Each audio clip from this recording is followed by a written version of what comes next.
Bienvenue chers élèves dans cette nouvelle séquence qui concerne le vocabulaire.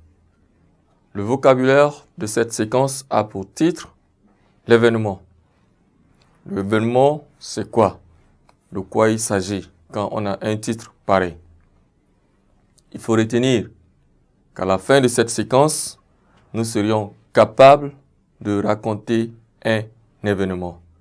Pour cela, nous avions un texte qui nous sert de support, qui est à notre portée, que nous allons ensemble le parcourir et ensuite imaginer comment et avec quels mots, quels sont les éléments qui peuvent nous aider à raconter un événement en même temps que nous allons lire le texte.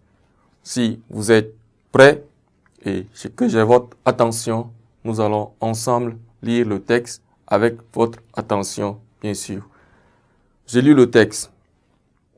Nom d'une pomme de terre. Quel endroit lugubre.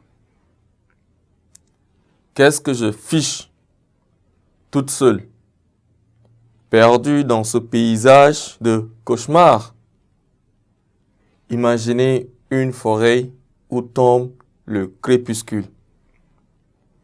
Des bourrasques de vent secouent le feuillage en mugissant.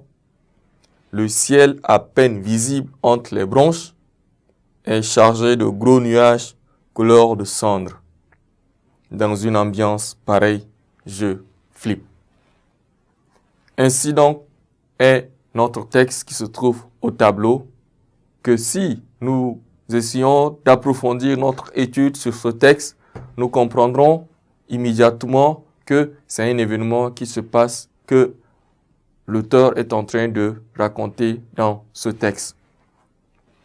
On dit nom d'une pomme de terre, quel endroit lugubre.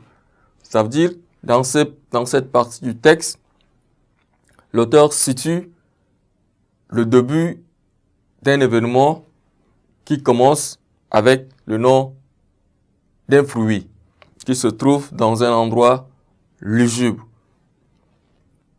C'est un endroit qu'on peut décrire comme un événement qui est en train de se passer dans un endroit. Ensuite, qu'est-ce que je fiche toute seule, perdue dans ce paysage de cauchemar? Ici, l'élément qui nous aide à comprendre que c'est un événement qui est en train de se passer, l'auteur dit, qu'est-ce que je fiche toute seule, perdue dans ce paysage de cauchemar? Elle se pose, ou bien l'auteur se pose la question de savoir qu'est-ce qu'il fait toute seule dans ce paysage de cauchemar. C'était là l'interrogation qui nous permet de savoir qu'il y a un événement qui se passe avec l'auteur.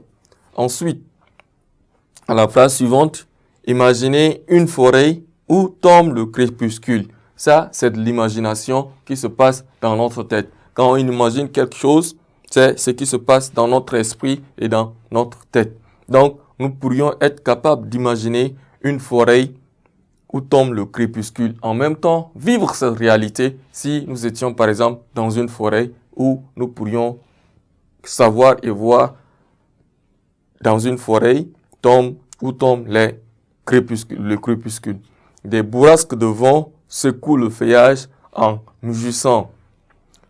Les bourrasques de vent secouent le feuillage en mugissant. Quand le vent souffle, le feuillage est en train d'être secoué. Ainsi, pour que les feuilles par moment peuvent tomber. Le ciel à peine visible quand il y a assez de vent ou bien il y a dans une forêt, il est difficile pour que nous puissions regarder le ciel, surtout quand le vent passe. Donc, ce sont là les éléments que nous pourrions les mettre ensemble pour que cela constitue les éléments qui peuvent nous aider à raconter un événement quelconque. Chers élèves, ne quittez pas la suite dans un instant.